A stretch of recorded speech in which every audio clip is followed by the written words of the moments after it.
Hey everybody, how's it going today? I've gotten a number of requests for some details on how climate effects are impacting coffee growth across the globe. So we'll hit on a few things real quick.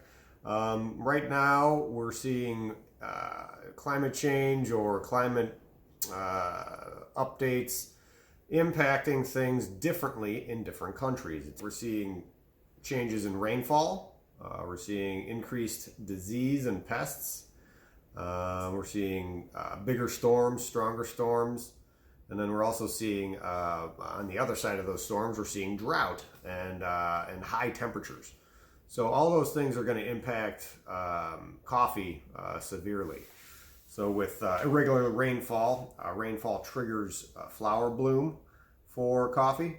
And if the rainfall is irregular or low, we're going to see late flower bloom, which means a later time of harvest for the coffee, less fully developed coffee, and smaller crops. Increased diseases and pests, I mean, that one kind of speaks for itself. Disease, specifically leaf rust, totally devastates crops. Hawaii had an issue with this, probably still reeling from the leaf rust issues in the past few years. So simple things like that aren't cured overnight.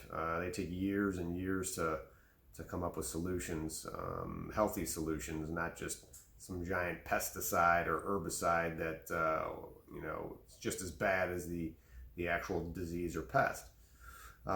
Stronger storms, another one that really speaks for itself. Strong storms cause mudslides, wipe out entire villages and crops.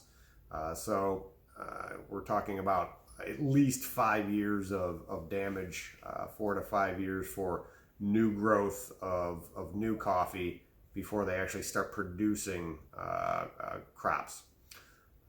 And then the drought and high heat usually produce smaller fruit or no fruit.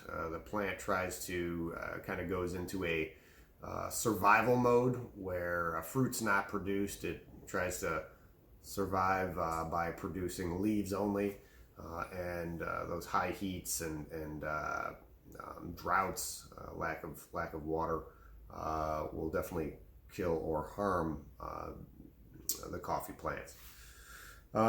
So what does this all mean? Yeah, we're seeing changes in the global climate. Some good, some definitely bad. But usually when we're talking about crops that hundreds of millions of people rely on, specifically coffee, we usually refer to increased cost. So if we're seeing more difficult years happen more often, it's going to cost more for these small farmers to hire labor.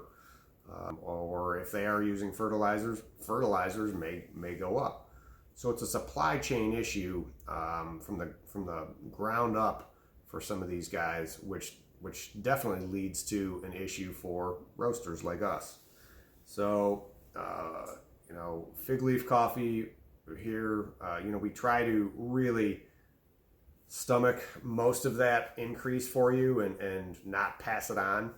However, if it does get to a point where if we have to pass $1 or $2 on to our customers while providing an organic product, we're hoping that doesn't mean the end of the world for everybody. But it lets us keep doing what we're doing and lets us really focus on providing quality products. This is not easy. It's definitely a lot of work, but it's definitely still a passion of ours here. So hopefully that cleared up a few things on climate effects on coffee. And if you got questions,